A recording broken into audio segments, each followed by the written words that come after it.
రాష్ట్రంలో law and order విషయంకి వస్తే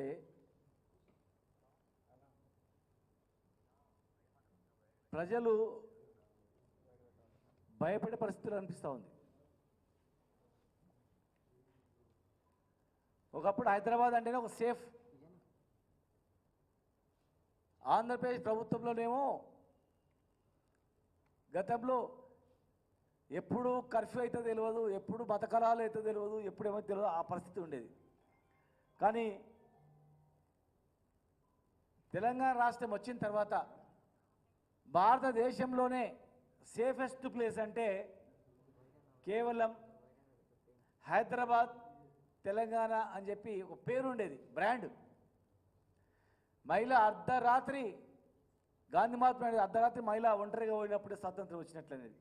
మరి ఒంటరిగా పోయి జాబ్ చేసి వచ్చిన సందర్భాలు కూడా ఉండేవి. ఒక మహిళ మీద చిన్న చిన్న అఘాయిత్యాలు జరిగితే దేశంలోనే హైదరాబాద్, తెలంగాణలో ఎట్లా ఆ రకంగా చేయాలి, ఆ రకంగా శిక్ష ఉండాలి. మహిళల జోలికి పోవాలంటే ఎవరైనా ఆ ఎగ్జాంపుల్ తీసుకొని ఈ రకంగా పరిపాలించాలనేటట్లు అనేక సంఘటనలు, శంషాబాద్ సంఘటనలు కావచ్చు, అనేక రకాల సంఘటనలు హైదరాబాద్లో జరిగినటువంటి, తెలంగాణ జరిగినటువంటివి చూసి మనం మాదిరిగా చేయాలనేటువంటి ప్రభుత్వాలు అనేటువంటివి ఆ రాష్ట్ర ప్రజలు తెలంగాణ మాదిరిగా చేయాలి ఇట్లా అని చెప్పేది. కానీ ఇప్పుడు ఎక్కడిది? 6 నెలల్లో బయటికి వెళ్ళాలంటేనే భయపడే పరిస్థితి. ఫోన్లలో విజువల్ చూస్తే వణికిపోతున్నారు. వెంటాడి నరకడం, భయం లేకుండా పట్టపగలు. అసలు నిన్న జరిగినటువంటి సంఘటన మహిళా షాద్నగర్ చూస్తే మా జిల్లాలో అతి దారుణం. ఈ 10 సంవత్సరాల్లో ఇటువంటి సంఘటన ఎప్పుడు వినలే. ఈ 10 సంవత్సరాల్లో ఇలాంటివి ఎక్కడ కూడా వినలే. అంటే జనరల్గా యథా రాజా తదా ప్రజ అన్నట్టు ప్రభుత్వం ఎట్లా విధానం ఉంటే డిపార్ట్మెంట్లు కూడా అట్లా పనిచేస్తాయి. ప్రభుత్వ విధానాన్ని అనుగుణంగా కింద వ్యవస్థ అనేది పనిచేస్తుంది. ప్రభుత్వ పాలసీ ప్రకారం పనిచేస్తుంది. నేను అనుకుంటా ఉన్నా మరి ఇప్పుడు ఈ ప్రభుత్వ పాలసీ అందరినీ భయపెట్టేయడము, రైతులు పోయి భూమి, నేను వెంకటరెడ్డి అనే ఒక రైతు పోయి దౌర్జన్యం జరుగుతుందని మొదలుపెట్టుకుంటే వినకపోతే పురుగుల మందు దానికి పోయిన ఆయన.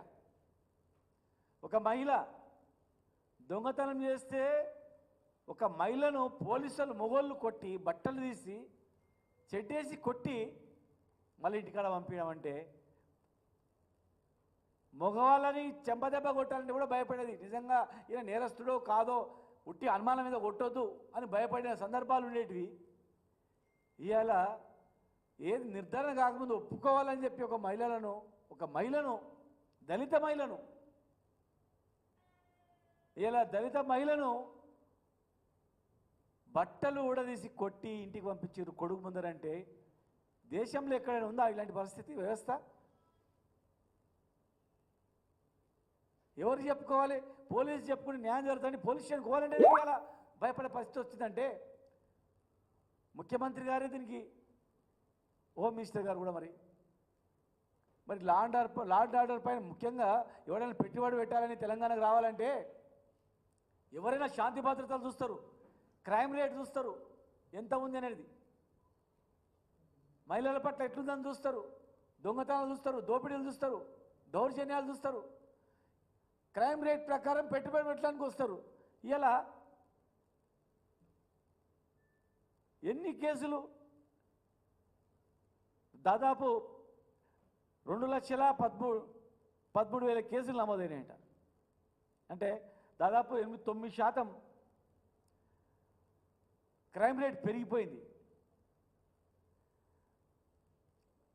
దొంగతనం కేసును ఒప్పుకోవాలని 3rd డిగ్రీ పెట్టి కొడతారు. దౌర్జన్యంగా ఈ కేసును ఒప్పుకోవాలని బెదిరిస్తారు. ఎటు చూసినా గాంజా, మాదక ద్రవ్యాలు, మహిళల పట్ల దౌర్జన్యాలు, ఆర్టీసీ బస్సులో రేపు, చిన్నపిల్లల పట్ల హత్యలు, కిడ్నాప్లు, ప్రేమకు ఒప్పుకోలేని మహిళను హత్య చేయడం, తండ్రిని హత్య చేయడం, వధువరుడు వాళ్ళ కుటుంబీకులు వాళ్ళ మీద దాడి చేయడం, హత్యలు, మానభంగాలు, దోపిడీలు, గాంజాలు, చివరకు బిచ్చగాడిని కూడా హత్య చేయడం జరిగింది. అంటే బిచ్చగాళ్ళు కూడా బయట తిరగాలంటే రాత్రిపూట భయపడి బతికే పరిస్థితి వచ్చింది ఈరోజు.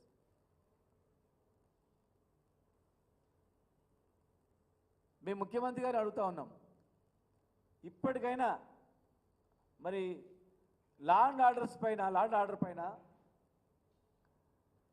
సమీక్ష చేయాలి, ఒక డైరెక్షన్ ఇవ్వాలా. తప్పు చేసిన వాళ్ళను శిక్షించండి, కానీ తప్పు చేయకున్నా తప్పు చేసిండొచ్చో ఏమో అని చెప్పి శిక్షించడం చట్టంలో ఎక్కడుంది?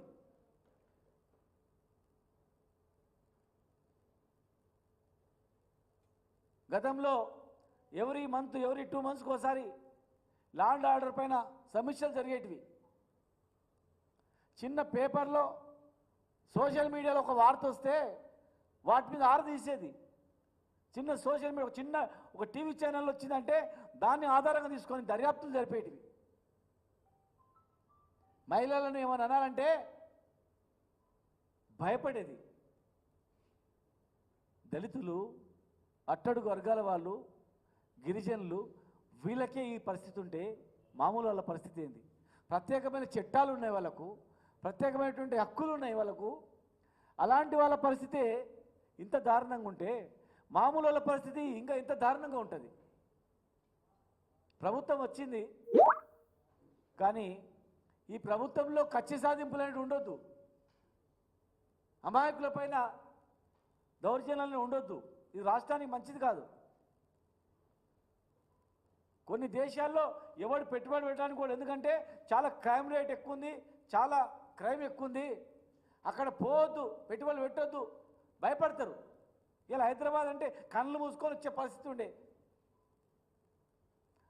అభివృద్ధి పైన దృష్టి పెట్టాలి, కానీ అవి వదిలిపెట్టి సోషల్ మీడియాలో ఏమొచ్చింది, లేకపోతే అక్కడ ఏం జరిగింది, మనకి ఎవరు వ్యతిరేకమా, అట్లా కాదు. అది పద్ధతి కాదు, అది రాష్ట్రానికి మంచిది కాదు. అది అధికారం ఎవరికి శాశ్వతం కాదు. 10 సంవత్సరాలు మేము అధికారంలో ఉన్నాం, మాకన్నా మీరు బ్రహ్మాండంగా చేస్తారని చెప్పి